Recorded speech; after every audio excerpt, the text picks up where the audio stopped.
Apparently, Quant it's focused on even another market. They even posted about this not too long ago, and of course, I'm talking about the hospitality market. It's another one, basically, that they're focused on. Or as DJ Khaled, the musician, would say, another one, like what I said before. But even besides that, I'll talk about why actually Quant having a focus on the hospitality market could matter and how I think it could impact it moving forward in today's video to the best of my capabilities, even though nothing I say is financial advice. I'm not telling anyone to do anything, and this is just my personal opinion. However, again, Quant recently made a post indicating that it has a focus when it comes to hospitality, and I don't see why not. I've done the liberty to do a little bit of research to kind of look into the hospitality market. And did you know that actually, according to research and markets, in 2025, the hospitality market globally was worth around $5.5 trillion, but actually it increased in 2026 and it actually became around 5.8 trillion. Again, that's trillion with a T. That's not million, that's not billion, that's a trillion, right? Again, with a T. So that's really impressive. And it's actually projected to reach almost 7.5 trillion in 2030. So clearly it's an evolving market that seems to be heading in the right direction when it comes to hospitality. And Quant being focused on that, I don't see why not. Let's take this into consideration. The main thing that people often care about when it comes to the Quant network is the Overledger OS, even though both the Overledger OS and the Overledger network make up the Quant network. But the Overledger network, it's a little bit boring because it is made up of the Overledger OS users. But actually, when we take a look at the Overledger OS, it does provide something, in my opinion, which could very well revolutionize the hospitality market in a good way. It doesn't mean it's going to have the best adoption out there, but let me explain what I mean by this.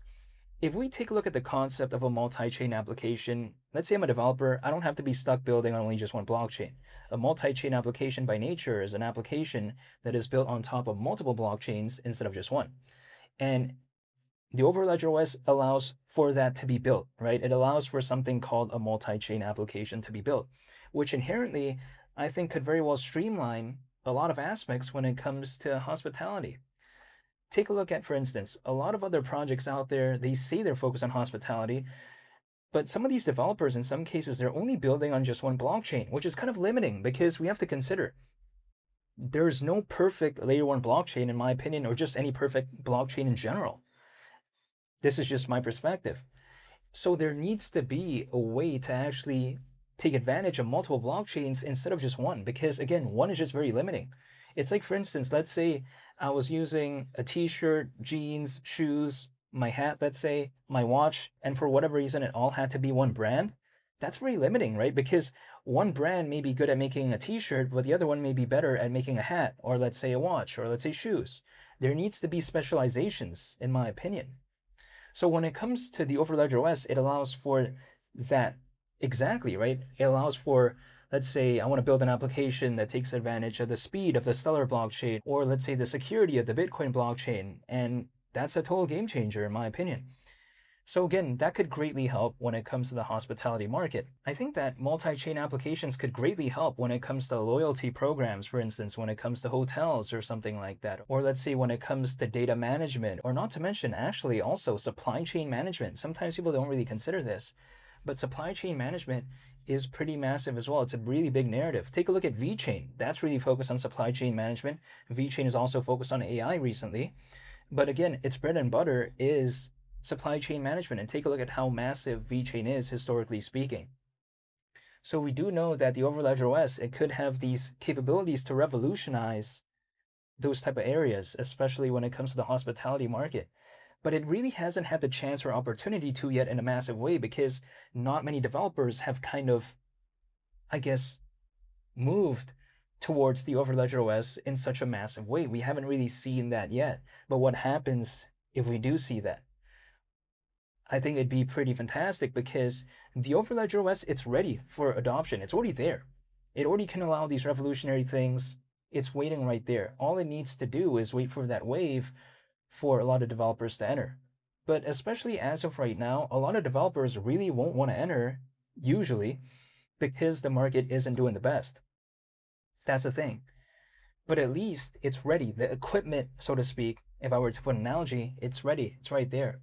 It just hasn't had the chance yet. But the thing is, I think it's much better being ready and not seeing the chance yet, because the chance could maybe, who knows, hypothetically be there moving forward. We just never know when the big break will be.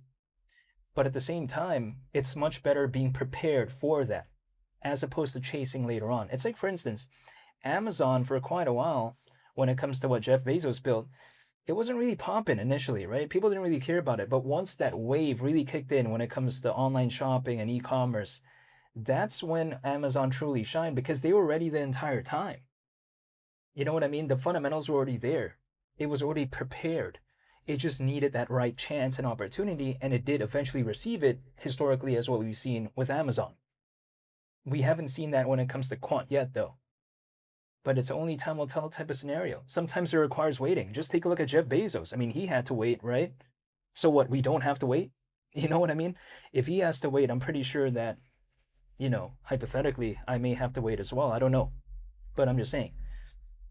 But in the meantime, when it comes to Quant, yes, a big topic as of right now is always, wow, take a look at Quant being at still below $80. It really hasn't done much ever since my last video when it comes to Quant. But that's not a big concern for me anyways, because my sort of thinking, my sort of time horizon isn't, oh, what could this be in a couple minutes, in a couple hours, in a couple days? No, mine is maybe years. I don't know how long I'm gonna have to wait exactly. There's just no way for me to know how long I'm gonna have to wait. I don't have a magic crystal ball to tell all this. There's no way. I can't do that. The only thing I can do is literally believe in projects that I'm a fan of, hold and wait, and that's it. I mean, I don't have to do it, and I'm not telling anyone to do anything, but I'm voluntarily choosing to wait for the projects that I like and the ones that I actually researched on, because I do find it unique and sometimes interesting. I don't find every project cool, but the ones with a good use case, I don't mind, because I don't mind waiting for a project that I like fundamentally. That's the thing. But what I don't want to do is wait for a bad project. I don't want to wait for that. I'd rather just wait for the ones that I actually like. And if I put myself in a frame of mind where, okay, I don't mind waiting for years if I have to, that way I won't be angry or upset if it takes quite a while. That's the thing. I can't control the market in any sort of way. But one thing I do know, though, is that I think Quant has the fundamentals that I find pretty interesting. It has around 165,000 holders, not to mention it's currently ranked 61st in this world in terms of market cap within this space. When I see those ingredients, I just don't mind waiting. And what is the missing ingredient, actually? The missing ingredient, in my opinion, is literally a hypothetical altcoin season. I think that's really about it. Or not a big change in market sentiment. Those are the missing ingredients. It's basically the salt and pepper. That's it. The cooking's all done. There just needs to be that salt and pepper. The fundamentals are already there. It just needs the seasoning. But we have not seen that yet. But that requires me waiting. So I don't mind waiting. I don't know how long I'm going to have to wait, but I'll gladly wait. And in the meantime, I am only dollar cost averaging once a month, even though I'm not telling anyone to do anything. And again, if let's say there are more updates when it comes to Quant, I'll be sure to make more moving forward. So I want to say thank you for watching, and I hope you all have a very nice day. It's Mali the Captain. I'm out. Peace. Bye.